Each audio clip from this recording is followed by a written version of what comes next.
Style ले हत्याकांड लंका गुंड पकाइले तापरे हाणीदेले पैड़ तोलारू घटिथिला तुमुल कांड युवकंकु विभत्स हत्या। पुरी जिले में विभत्स हत्या सामान्य पैड़ पई जीवन नेगले युवकंकर शोइथिबा बेले तांकु सबुदिन पई चिरनिद्रारे सुआई देले दुर्बृत्त।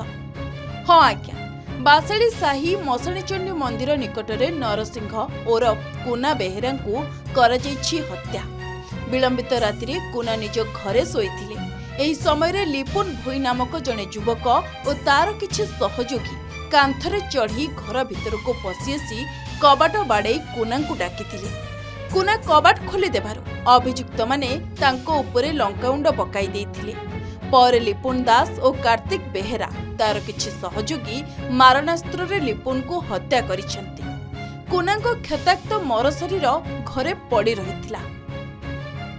आज्ञा से जो हणा मार कर चित्कार कर लंका गुंड आनी आखिरे पैसे आज्ञा गोटे जोरदार टोकाटा सी 3 जन को भी टिपिकी मारदेव से आगुरी जापार से लंका गुंड व्यवहार कर आखि पाखे पकई ये जमी किसी न पार अमानुषिक भाव में शोवा अवस्था हाणी गोटे नड़िया तोला तोलिले आपण को आम गोटे तागिदा कलु आप आसिक अमानुषिक भाव में 3-4 जन 5 जन मिसिक कम दे अमानुषिक भाव हाणी मारदेवे यहाँ कौन संभवपर कथा कारण आज्ञा आदि किसी एकाधिक व्यक्ति संपुक्त अच्छा डिपार्टमेंट को आम भरोसा करछु से माने तदंत करके हमको न्याय प्रदान करिवे। एकाधिक होला ता शत्रुता होला ता शाशुघर हेले ता शाशु ता स्त्री तार शला आ तार सडू ये 4 जन हेले मेन आसामी यही लोक नगेई मरण करछंती। मु आगे बारंबार कहबी सबुठे कहबी जुआडे गले भी सठे भी कहबी ता शाशुघर लोक नड़िया तोला कथा आज्ञा ये आमे कहार टोल को लोक कोट सुनु जे एमिति कोन लोक नाहंती के कोटे जदी गंडगोल होला कि भल मंदा कहंती नै कि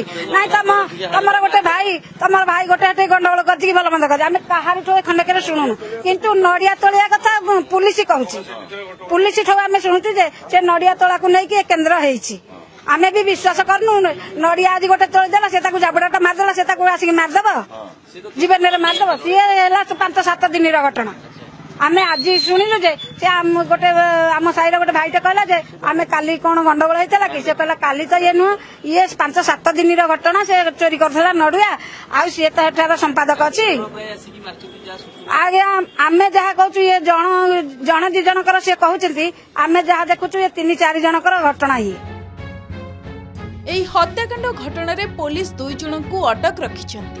2 जनक मध्यरु जणे नाबालक थिबा पुरी सिटी डीएसपी सूचना दैछंती। मृत कुना बेहेरा हेउछंती मसाणी चंडी परिचालना समितिर संपादक। तेबे पैड़ तोला को नै हत्या होइथिबा कहिछंती पुरी सिटी डीएसपी प्रशांत साहू।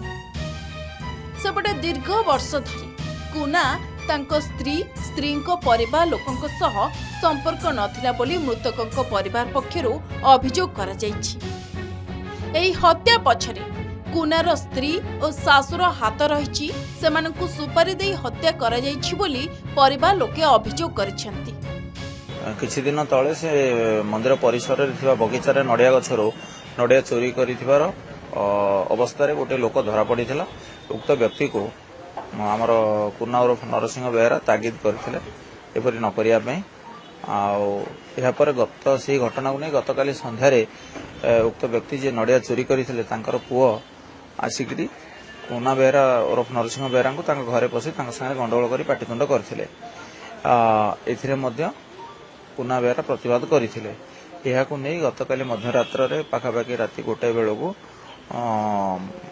उक्त चोरी नड़िया चोरी करथिबा व्यक्तिर पुओ एवं अन्य से कुना बेहेरा घरे पाचेरी डेई घरे पशिले जेहेतु घर बहुत गरम थिला ये बाट घरे शोइथिले कबाट खोला करी फैन लगे से पाई से लंकाउंड पकईले एवं धारुआ अस्त्र रे आक्रमण करी हत्या करिसेंती एवं एठारु पळे जाइसेंती। ये घटना रे हमर गोटे मामला रुजु होई हमर साइंटिफिक टीम सहयोग रे हमर तदंत जारी रहिछि। तबे पैड़ तोला को नै हत्या कर जाइथिबा अनुमान कर जाउथबा बेले एही हत्या पछरे आउ काहार हाथ रहिछि कि नहीं ताहा पुलिस तदंत परे स्पष्ट हेबो। हत्या पछरे पैड़ तोला गोटिए कारण ना प्रकृत कारण अन्य किछि अछि। पुरीरू भिडियोग्राफर संबित मिश्रଙ୍କ सह पिंटू साउंको रिपोर्ट के न्यूज ओडिशा।